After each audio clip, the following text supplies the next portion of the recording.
Thank you very much. Rabbi, you see what's going on around here? Yes, I see. It looks like the winter. I see the Yeah. wow. It's not like it's 28 degrees and snow blizzard. Wow. It's also cold here in the city. Cold in the city also tonight. Everything is relative, Rabbi. Wow. Where is this? Cannonsville, New York? Where is this? Yeah, that's Turnersville.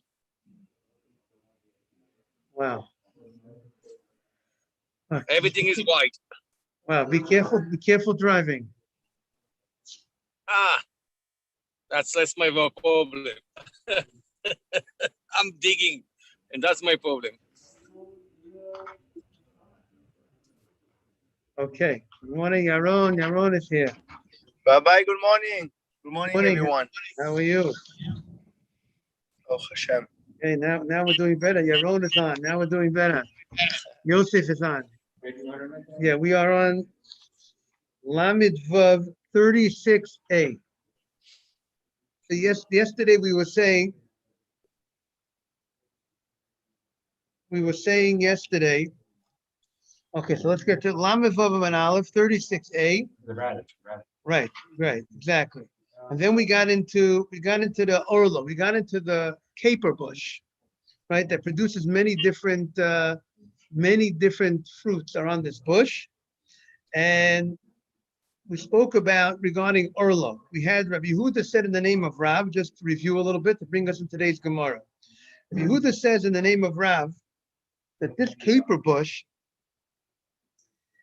during outside the land of Israel, if you're outside the land of Israel, so what do you see? Like we said, there's a halacha that this week's parsha talks about orla. The first 3 years that you plant this week's parsha. How do you like that? This week's connect to our Gemara. Good morning, Shmuel. Good morning, Avram. This week's parsha talks about the fruits of a tree, of a new tree that you planted. The first 3 years, you're not allowed to eat the fruits. So Rabbi Yehuda says, now the question, but that applies to a fruit tree, right? It's a fruit tree. Now Rabbi Yehuda says in the name of Rav, this slaf tree that contains this caper bush that has many different items. He says there are 4 items that are edible on this tree. He said there's the fruit, there's the shell that grows on the fruit before the fruit ripens. There's the little berries on the leaf and the little leaf itself. So even though they're all edible and they're all part of this tree, Rabbi Yehuda says in the name of Rav, when it comes to outside the land of Israel, he says that we say that the only thing you have to throw away outside the land of Israel, you throw away the fruit, and you could eat the shell that grew on the fruit, which fell off before the fruit ripened. He says you're allowed to go ahead and eat that. It's not a problem of orla. So the first, he says, so obviously regarding orla, he doesn't consider that a fruit. That's what the Gemara said. Morning, Mike. That's what Rabbi Yehuda says in the name of Rav. Now it's also interesting to note. Good morning, Rabbi. Morning.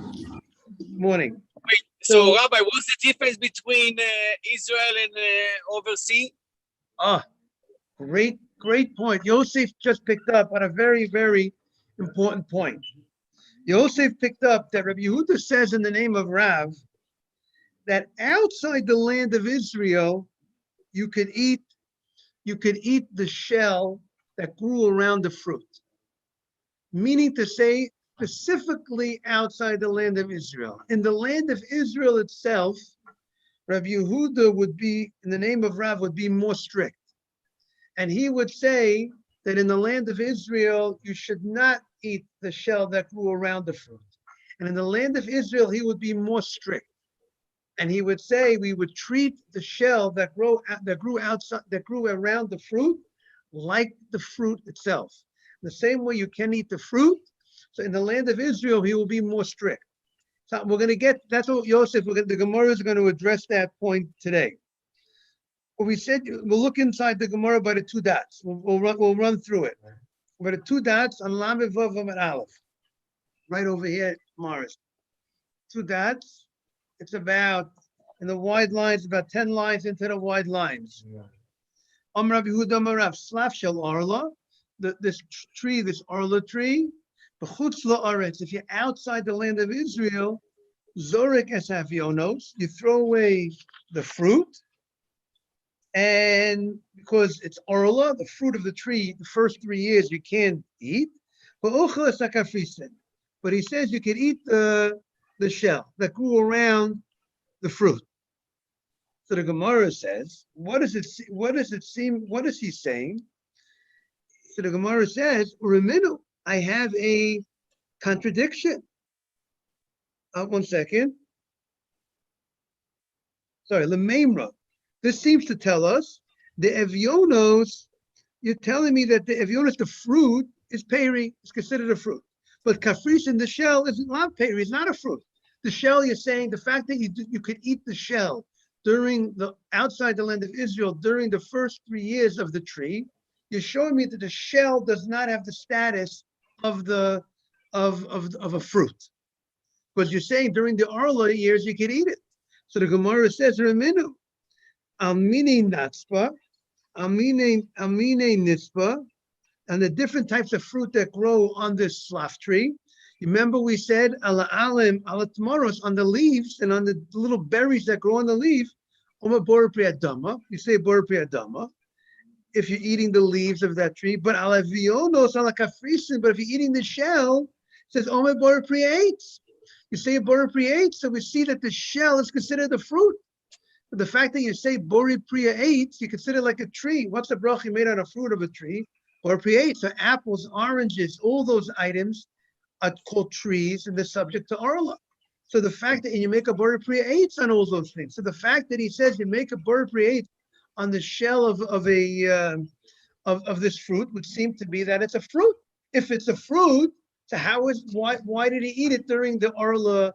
Why did he eat it outside of Israel during the first 3 years of the tree? That is the Gemara's question. Morris, here it's make it clear. Rabbi, what kind of a shell are we talking about? The skin of the fruit?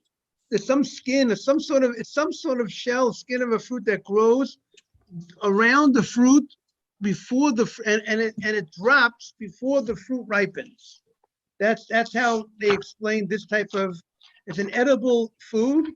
Maybe there's a name for it. We'll see if they'll give a name for it in the English.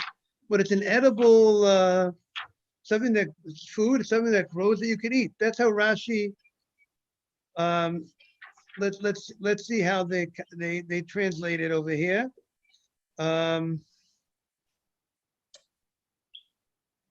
They say they call it the husk, and the way they translate. Hey, what are you doing? So it's called the husk of the food of the fruit. So the Gemara says the following. So you told me that you can during the first 3 years. It's not subject to Arla. You told me, Rabbi Yehuda Marav, outside the land of Israel, the husk of the fruit, the shell that grew around the fruit, is not subject to Arla. But we have a brisa that says you make a Bor Pri'ates. You make a Bor Pri'ates, that means it's a part of the tree. It's a fruit of the tree. It's a fruit of a tree. The law is trees, all new trees that you plant, the first 3 years, the fruit is forbidden. So if you make a Bor Pri'ates on this husk, on this shell, so then it should be like the tree itself. So why is it that he allows you to eat this shell during the first 3 years? If you say a Bor Pri'ates, here Morris, if you say a Bor Pri'ates, that means it's a fruit of the tree. If it's a fruit of a tree, we said the fruits of a tree, the first 3 years you can't eat. But the fact that you call it a Bor Pri'ates, that that it's a fruit of the tree, so therefore all fruits of the tree are subject to Orla, are subject to the first, are forbidden. So if it's a fruit of the tree, if you could classify it as a fruit of a tree, you shouldn't be able to go ahead and eat it during the first 3 years of Orla. That's the Gemara's question. So the Gemara answers, Hu da'amak Rabbi Akiva. The Gemara says, by the way, this is subject, Rabbi Yehuda Marav is going like Rabbi Akiva, meaning the fact that you have this brisa that says you make a Bor Pri'ates on the husk, the shell of that fruit, That's one opinion. But there's another opinion that says you'll make a shahakol on it. Why? Because we don't consider that shell that grew around it as the fruit of the tree. So therefore, the Gemara is saying, Rabbi Yehuda Marav, that says that outside the land of Israel, you could eat this shell during the first 3 years, because he holds that it's not called a fruit. He holds like Rabbi Akiva. That's what the Gemara says. And what does Rabbi Akiva say? Rabbi Akiva talks about Meiser, right? When it comes to Meiser, when it comes to taking off tithes, we have, Rabbi Akiva says, you do not have to take off Meiser on the shell of the fruit of the slav tree.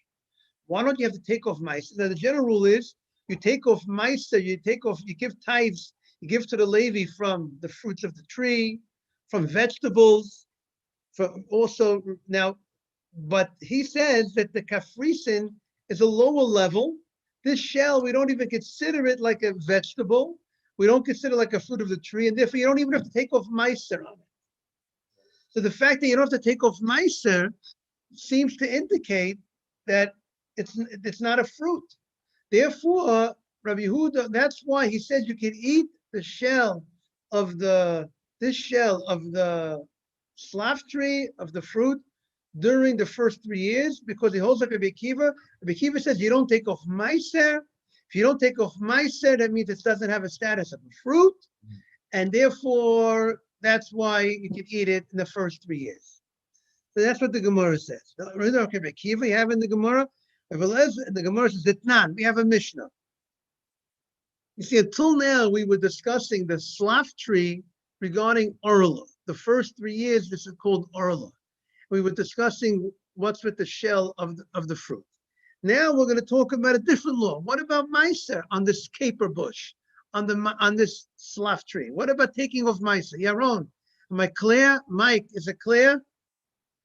We're talking now about this tree, this slav tree, this caper bush that grows different different types of fruits. We want to know what's regarding Meiser, taking off Meiser. So the Gemara says, Rabbi Eliezer Omer, this slav tree, misaser, you have to take off Meiser, 10% of tomorrow. That's why the word maser has the word eser in it, 10%.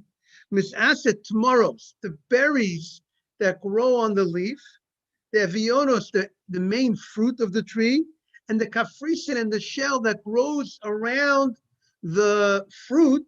All those things you have to take off Meiser from any of those 3 items.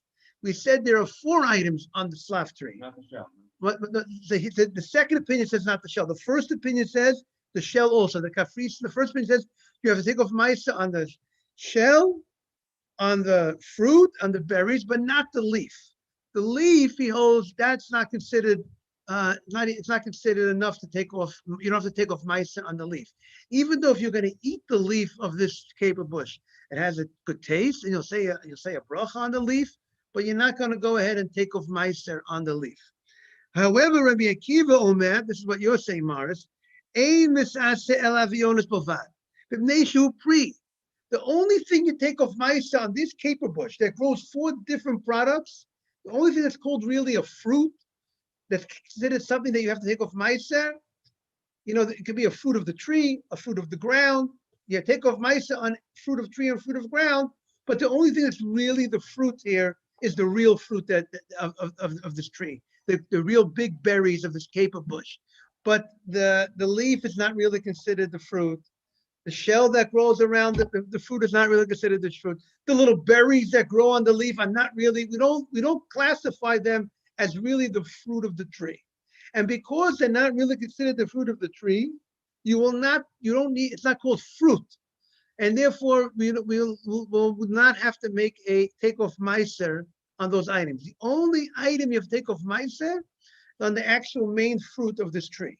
Therefore, the Gemara wants to say, since Rabbi Akiva says the only thing that's subject to Meiser is the main fruit, nothing else from this caper bush, so too regarding Arla, regarding the laws of Arla, the only thing that will be of the status of Arla is the actual fruit, but the other items that surround the fruit will not have to be subject to Arla. It's not called a fruit. And therefore Rabbi Yehuda Marav is following the opinion of Rabbi Akiva. Now, the fact that you found an opinion that says you make a borei pri eitz on that shell, that's not Rabbi Akiva's opinion. Rabbi Akiva would say you don't make a borei pri eitz. And Rabbi Yehuda Marav holds like the opinion that it's not considered a fruit. That's what the Gemara saying over here. Now the Gemara says, if that's the case, name halacha Rabbi Akiva. Why does Rabbi Yehuda Marav say? Rabbi Yehuda Marav goes on record, and he tells us about Orla. He tells us about he tells us a law about Orla, about this caper bush, and he says it as if he's saying his own thing. Rabbi Yehuda Marav comes up and he says, this is the law regarding this caper bush during the Orla, during the first 3 years. You can't eat the fruit, but you can eat the shell. Why doesn't he say simply, I hold like Rabbi Akiva? If your opinion is based on another opinion of an earlier rabbi, right? If a person says, let's say if a person says, I hold like Rabbi Ovadia Yosef. If I'm saying something, if my opinion is based on Rabbi Ovadia Yosef, so I should just say, I hold like Rabbi Ovadia Yosef. Why should I say that? Why should I just say my law as if it's my law? This is my law. This is my contribution. If my law is all based on a previous rabbi, what'd you say? Okay, but if it is controversial, but if I agree with that opinion, so then I should say I agree with Rabbi Akiva. Why should I say a law which as if this is my own opinion when it's not, when it sounds like I'm going with Rabbi Akiva? Just say I agree with Rabbi Akiva. And also, what do I got to focus on Orla? I should have just said the law follows Rabbi Akiva, and whatever the case Rabbi Akiva was talking about, it will apply for everywhere else.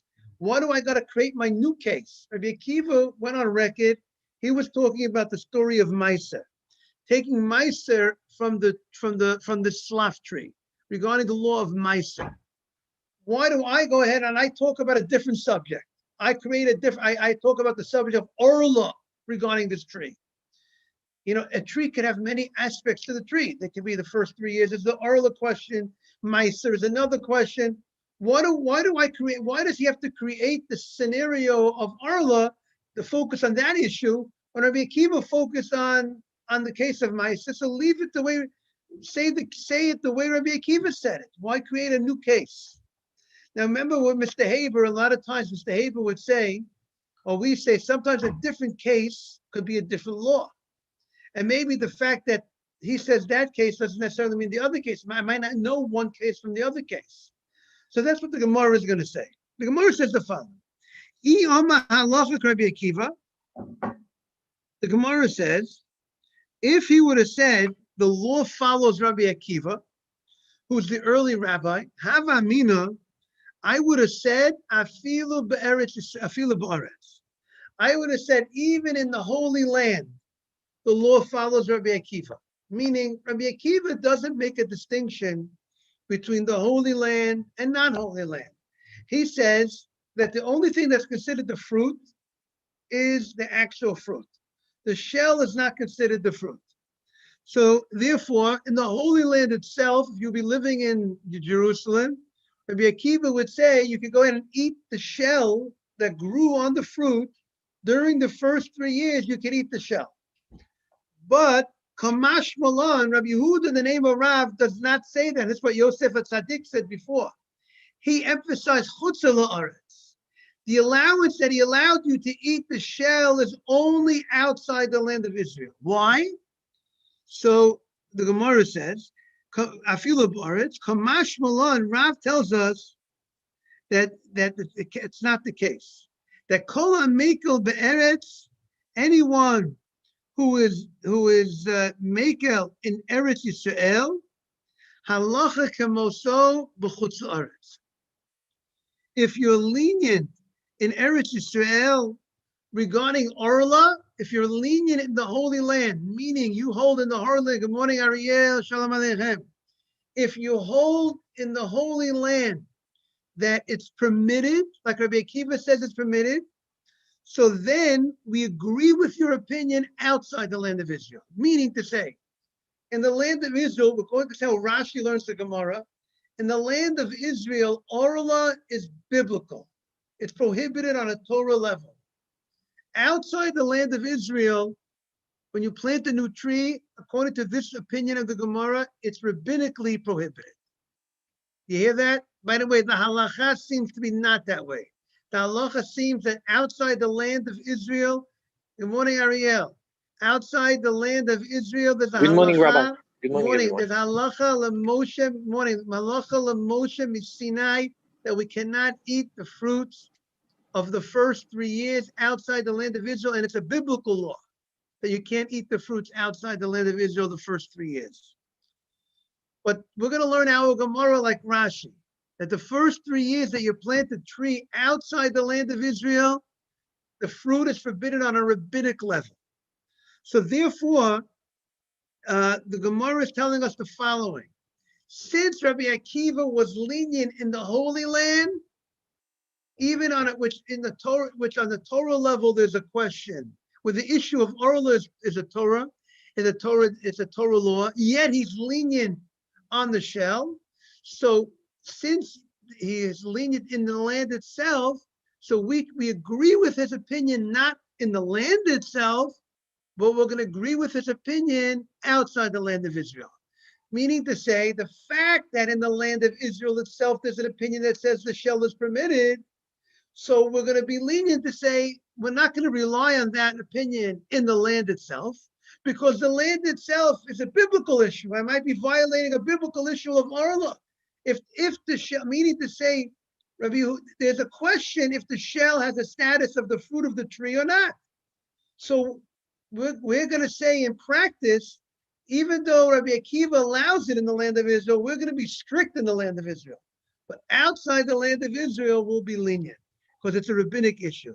The law will follow him outside the land of Israel. In the land of Israel, you're not going to be able to eat the shell. The Nema, so the Gemara says, so let him just say, the Nema halacha Rabbi Akiva b'chutz la'aretz. Say the law follows Rabbi Akiva outside the land of Israel. Why? Meaning if his whole law is based on Rabbi Akiva's opinion, so he should just say, I, Rabbi Yehuda, in the name of Rav, I hold like Rabbi Akiva outside the land of Israel. I don't agree with him in the land itself. The land itself, we won't be lenient on the shell. We're not going to eat the shell during the first 3 years. But outside the land of Israel, I agree with him. So the Gemara says, and he should say, because the Kolam Mekel Be'eretz, halacha Moshe b'chutz la'aretz. He should say, I follow Rabbi Akiva, because that the law will follow Rabbi Akiva outside the land of Israel, because if you're lenient in the land itself, we rely on it outside the land. So the Gemara says the following. He did not want to do that. You know why? Because you would have thought that the only place you would be lenient is by meiser, the meiser of those fruits. Why? The Gemara says, if I would have said such a thing, Havamina, I would have said, Hani milik regarding Maisa Elon. By Maisa of the tree. Now the Torah only says there are 3 things you have to take off Maisa, 10% to give to the Levi, and the types that we have to give. Is Maisa the Gancha, Tiroshcha, V'yitzarecha. Your grain, your wine, and your oil. But your apples, your oranges, and all those other things, all the issues of something that has to do with a fruit of a tree, if it's not a grape tree and it's not an olive tree, it's a rabbinic responsibility to take off maisa from all the fruits of the trees and the vegetables are rabbinic, not biblical. So if I would have said the law follows Rabbi Akiva outside the land of Israel regarding, and that would be regarding Meiser, I would have said Hani Mili, I would have said that's Legabe Meiser. We'll be lenient regarding Meiser. We would say that the shell of the of this caper bush, of the fruit, you will not have to take off meiser outside the land of Israel. We won't consider it a fruit, and therefore you'll be off the hook. But why would we be lenient? Because it's a rabbinic question. Am I rabbinically obligated to take off meiser on the shell of the fruit, or not rabbinically obligated? But when it comes to Arla, when in the land of Israel itself, Arla is a biblical issue. So maybe we wouldn't be lenient outside the land of Israel. Meaning to say, the fruit tree, the shell of a tree, even in the land of Israel, when it comes to it's a meiser, would be a rabbinic issue in the land itself. So in the land itself, where meiser would be a rabbinic issue on the shell of the fruit, will be lenient outside the land itself. But Arla, when it comes to the first 3 years of fruit of a tree, in the land of Israel, it's very strict. Arla is a biblical issue in the land of Israel on a tree. See, that's a phenomenon, right? When it comes to Arla, on the first 3 years that of a tree, that's a biblical question. When it comes to meiser on a tree, that's a rabbinic issue. There's no biblical issue to take off meiser on fruit trees only if it's grapes and olives. So therefore, the Gemara says, if I would say the law falls on Rabbi Akiva, that the only thing you would take, I would have said it's only regarding meiser will be lenient outside the land of Israel, but not regarding the law of Arla. You would have said if it's a new fruit tree, the first 3 years, maybe I'll be more strict outside the land of Israel, because since in the land of Israel itself it's a biblical issue, maybe the Rabbanan will be more strict outside the land. Therefore, that's why Rabbi Yehuda Barav says, he talks about the case of Arla, even though Arla in the land of Israel is a biblical issue. But if you're outside the land of Israel, the issue is rabbinic, will be lenient regarding the shell. That's what the Gemara says. The Gemara, that's what the Gemara says. The Gemara says, so the Gemara's bottom line, and Yehuda Barav said, outside of Israel, the only thing you have to take, or the only thing that's subject to Arla, that the first of the fruits of the first 3 years would be the fruit itself, not the shell that grew with the fruit. Right. And therefore, but in Israel, according to Rabbi Akiva, also won't be subject, but according to Rabbi, would be subject to Arla. Will be more strict in Israel than outside the land of Israel. That's meaning it's the same tree that you planted, the same caper bush, the same stuff that you planted in America. Well, regarding the shell, you can eat it during the first 3 years. And if you planted it, that's what will come out from the Gemara. We'll have to look at the Shulchan Aruch, but that's what it seems like from the Shulchan Aruch, from the way the letter of the Rambam. But in Israel itself, you would be more strict. Okay? Remember, Amaris, if you have property in Israel, property in America, and you're planting the same tree, you have to be careful regarding the shell. Okay. Hopefully, Mashiach will come soon. Will be on Eretz Yisrael, and then we'll deal with it properly. So now the Gemara, that's what the Gemara says. The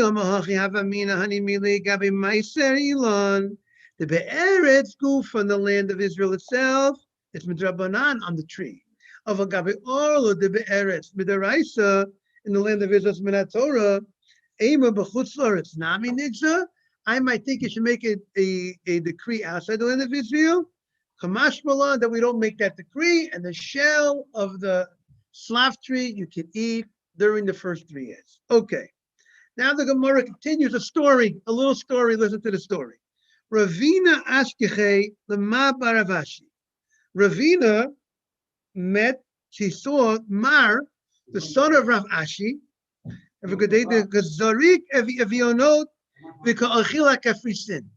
He threw away the fruit of the slav tree.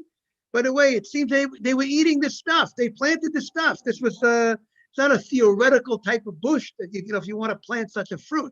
They were eating the stuff. This was a slav tree, and Ravina was enjoying the fruit of the slav tree, but it was the first 3 years of the tree, so he could not eat the fruit itself. Ravina was in Bavel, in Babylon, outside the land of Israel. So we said Arla is subject outside the land of Israel, and he threw out the fruit, but he ate the shell. Exactly what Morris was saying in practice. That's what he did in practice. He ate the shell in Bavel. He ate the shell that grew with the fruit during the first 3 years because he didn't consider the shell the fruit. Okay? So the Gemara says, Amalei. So Ravina says the following to Ma Baravashi. Ma daitach. Why are you being so lenient? You're being very lenient, and you are allowing the eating of the shell of the fruit during the first 3 years. See, obviously, you don't consider it like the fruit, because if you consider it like the fruit you didn't eat. I saw you were very careful. The fruit you threw away, and the shell you're eating. So he says, who are you holding like? You're holding like Rabbi Akiva, right? It seems like you're holding like Rabbi Akiva, who says that the shell is not considered the fruit. Now, before we go further, the Gemara says in Tmura, similar, like chametz. Chametz, we know you burn the chametz, right? We have a hatlacha l'mer chametz. So in the Gemara Tmura talks about what do you do with the fruits from the first 3 years. The Gemara says, the way they quote here, it says you have to burn the fruit. Yeah. You have to burn the fruit. So the Gemara says, so they asked the question, why did he just throw away the fruit? It says that he saw Ravina met Ma Baravashi. He threw away the fruit. He didn't make a fire on the fruit. He didn't burn the fruit. So why? Rabbi, so can you give the fruit to the animals? Oh, very good. So the Tosas Rid says now the Torah itself says Orla is forbidden to have benefit. You can't have benefit from Orla, the fruit of the first 3 years. But that's only, the Tosas Rid says, that's only in the land of Israel is it forbidden to have benefits from Orla fruits. But outside the land of Israel, you're allowed to have benefit from the fruit. You can't eat the fruit. If I plant a tree, so according to this Yosef, according to his opinion, I'm not saying that that's the halacha. If a person will plant an apple tree here in New York, in Tannersville, New York, if you plant an apple tree, according to the Tosas Rid, the apples, he says the apples you can't eat, but you're allowed to sell the apples. That's what he says. I don't know if everybody would agree to that, because in the land of Israel itself, it's forbidden to have benefit. So I don't know if we would be so lenient to say you're allowed to have benefit. But he wants to say that's why he didn't need to burn the fruit. Because burning the fruit is only when it's forbidden to have benefit. That's when you got to burn it. Like by chametz on Pesach, you're not allowed to own it, you're not allowed to benefit, you burn the chametz. Okay, obviously, how do you know you need to burn the orla? We have to see what the source of it is. But the burning of the orla, he wants to say, is specific in the Holy Land, not outside the land of Israel. The Minchas Chinuch says,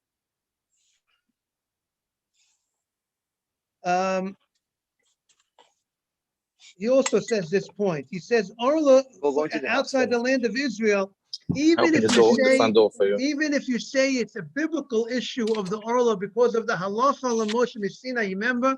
We said the question of Orla outside the land of Israel, when you plant a new tree in New York, the fruit that you can't eat the first 3 years is the question. Is it that you can't eat it on a Torah, on a rabbinic level, or it's on a halacha l'Moshe Messina? So the Minchas Chinuch wants to say the following. Even if you say it's a biblical law that I can't eat the fruit here in New York that I planted, but it's not learned from the pasuk. It's learned from the halacha l'Moshe Sinai, and that has different laws. You hear what he's saying? Meaning something that's learned from the pasuk itself. When the pasuk talks about the classic case, the model case, the classic case of the Torah of Orla is in the Holy Land. In the Holy Land, it's forbidden to eat, to have benefit. And I told you there's a famous Mishnah Kedushin. If you want to marry your wife, instead of giving her a ring, computer just went. No, now it's back. Instead of giving her a ring, you want to give her Orla fruit. Really? The Mishnah says you can't get married giving her the Orla fruit. It doesn't work. Why? I mean, if you give her an apple or an orange, technically you could get married with an apple orange. Maybe she'll throw it at you in your face. Like, she shouldn't do that. Maybe you heard that of Ram. Maybe she'll throw the apple at the guy who gives her the apple for Kiddushin. But the Orla, now obviously that's not our minhag. our minhag we use a ring. That's the custom. But the idea is oral of fruit, you can't have benefit. So if you go ahead and you give it to your wife to get married with it, you won't get married by giving that fruit. But that's only the fruit that's written in the Torah. But the oral of fruit outside the land of Israel, why don't we eat it? The halacha is that we don't eat the oral of fruit outside the land of Israel because there's a law from Moshe from Sinai. The pasuk itself that forbids eating the trees of orla is the pasuk is talking about the land of Israel. How do you know outside the land of Israel you can't eat the fruit the first 3 years? So the halacha seems to go with the opinion that says from halacha Moshe Sinai. There's something called the oral law. There's the written Torah, the Torah Shabbat, and then there's the oral law, the Torah Shabbat, the oral law. There were certain things that Hashem put in the Torah itself, black and white, black on white, and there's certain things that the Torah left out, that it didn't write it inside the Torah, but Hashem told Moshe, that was Moshe Rabbeinu was on Har Sinai for 40 days and 40 nights. What was he doing on Har Sinai for 40 days and 40 nights when he went up the first time to Har Sinai, right? Hashem, there was the 10 commandments was on, we're counting towards Shavuot, right? That's what we're counting every day. Today is day 25 in the Omer, right? So Hashem gave the Torah on Sivan, a Zion Sivan, a Vav Sivan. The next day, Moshe went up for 40 days. What was he doing there for 40 days?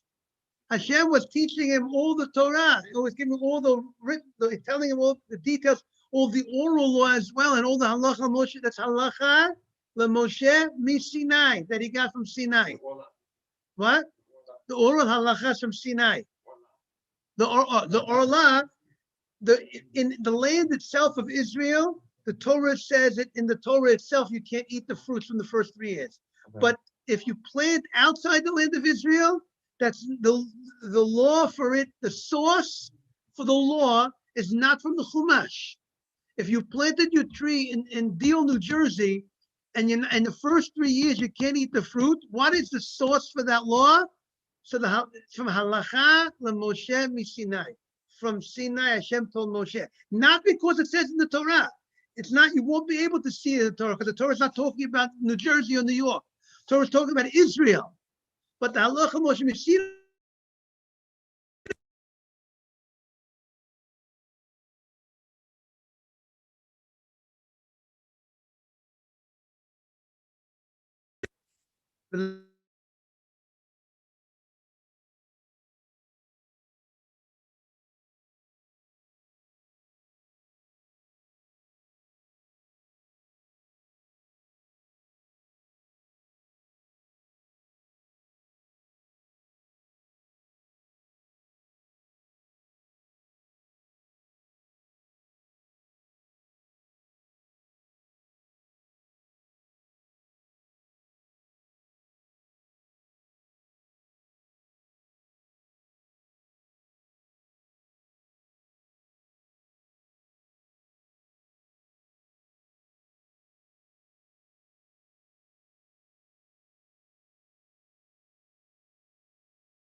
Is it only me or we can't hear anymore?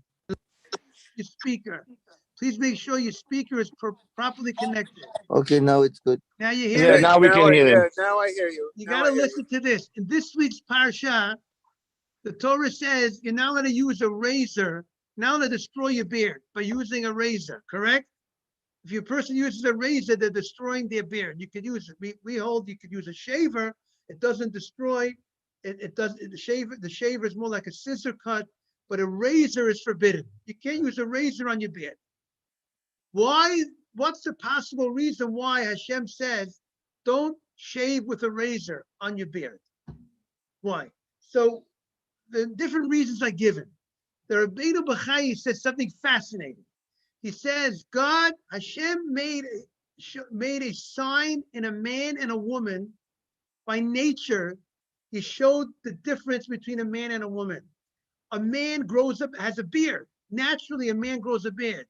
Women don't grow beards naturally. Is that correct? I think that's a correct fact. So if you shave if you destroy, if you cut all your hair, in a certain sense, he wants to suggest, again,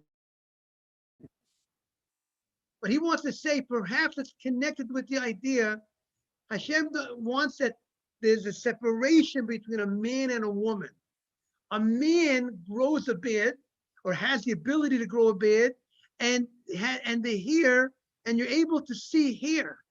And if you ruin the beard, if you destroy the beard, in a certain sense, now you took away the thing that's able to differentiate between a clear, open, public differentiation between a man and a woman.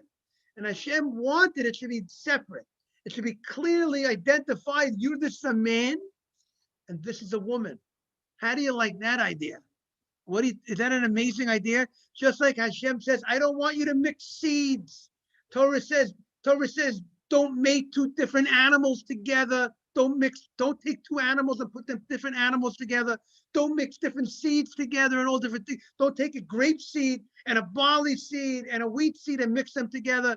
Hashem is against all these mixing, all these things are made a certain way. This is something, and also the Torah says a man can't wear ladies' clothing, a lady can't wear man's clothing.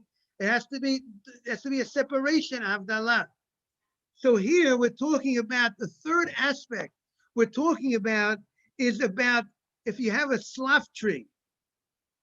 And how do you look at a slav tree? If I want to plant this caper bush, this slav next to a vineyard, a grape, I want to plant it to get near a vineyard where I grow grapes, right? So it seems that a vineyard, I can't, the restriction of planting a vineyard is if they get the other volume. The restriction of planting a vineyard, mixing the seeds, a grape seed. I can't mix a grape seed with two vegetable seeds, with two different vegetable seeds. I can't take a grape seed with two different grains, with wheat and barley. I can't mix different grains with a grape seed. I can't mix two different vegetables with a grape seed, right? But what about if it's a tree? Let's say it's not two vegetables with the grape seed. It's not two grains with the grape seed. It's a apple with the grape seed. So an apple, if it's a tree with the grape seed, that's not a problem. That's what it seems like over here. At least min Torah. On a Torah level, the prohibition of planting a grape seed with other seeds is only grape with two different vegetables. Grape with a tomato and a cucumber, so to speak. Or grape with two different grains. Now, that's how the Rambam learns Pshat. The Chachamim said that you can't even plant one vegetable seed with a grape seed. On a Torah level, you can't plant two different vegetables with one grape seed. And then the Chachamim made a fence. So what's the fence that the rabbis made? That you can't even plant one vegetable seed with a grape seed. That's called mixing on a rabbinic level. Okay? So now, but if you want to plant a tree in a vineyard, I want to plant an apple by a vineyard, it is permitted. So now we're going to end with this point. What's the status with the slav tree? The slav tree, do you consider this caper bush, this fruit of the caper bush, is the slav tree have a status of a tree? And therefore you would be able to plant it with the grape seed, or the slav tree, even the fruit itself, do you look at it like a vegetable? Do you look at the slav tree, the fruit of the slav tree? See, until now, it seems that we've been learning that the fruit itself, you say a Bari Priya 8, the fruit itself is subject to Arla, the fruit itself seems subject to Meiser. It seems that it has a status of a tree. But right, the shell, we said maybe not, according to some opinions. But now the Gemara is saying is gonna show you that there's an opinion of Beis Shammai. There's an opinion of Beis Shammai. The Gemara says that Beis Shammai holds that this has a status. We look at it like a vegetable. We don't look at the slaf like why? Because Beis Shammai says you can't plant this slaf tree with the grape seed. Why not? Because it's like a vegetable, and we don't mix a vegetable with a what? With a grape seed. Beis Hillel says you could plant the slaf seed. You want to plant the slaf tree with the grape seed? You could. Why? Because Beis Hillel says the slaf tree is like a tree. He holds it's a real tree, and there's no prohibition to have a tree with a grape seed, and that's why Beis Hillel. So that's what. So there's a machlokas Beis Shammai and Beis Hillel regarding if I want to mix the slaf tree with a grape seed, can I plant them together? And it seems at this point it depends. How do you categorize a slaf tree? If you look at it as a tree, the fruit is a tree. Therefore, you're allowed to plant it according to Beis Hillel, because you're allowed to plant a fruit of a tree with one fruit of a tree with a grape seed. But Beis Shammai says no. He looks at it like a vegetable, and we said the Rabbanan said that even one vegetable seed you can't plant with a grape seed. We'll see tomorrow. We'll learn more about this. Fascinating ideas. It seems like we're having trouble with the mic. I'm sorry that the mic over here. We don't have any trouble with our mic Dahan, but the mic over here on the computer we have trouble. No trouble with mic Dahan. Have a great day, everybody. You too. The trouble was only for like a minute or so. Have a great day, Rabbi. Thank you so Thank much. you. Thank you very much, everyone. Thank you so much, everybody. Thank you. Have a great day, everybody. Great Take day. care. Bye-bye. Yes. Yes. Thank you, Yosef, Rabbi. Have a great day, Yosef. Hatzlacha, Rabbi, and the weather out there in Tannersville. Yeah, it's like now in Woodstock, still a little bit snowing, as you can see. It's a flicks. Oh, well, very nice. Okay. Yeah. Be careful. Okay. All the best, everybody. Thank you. Have a great day.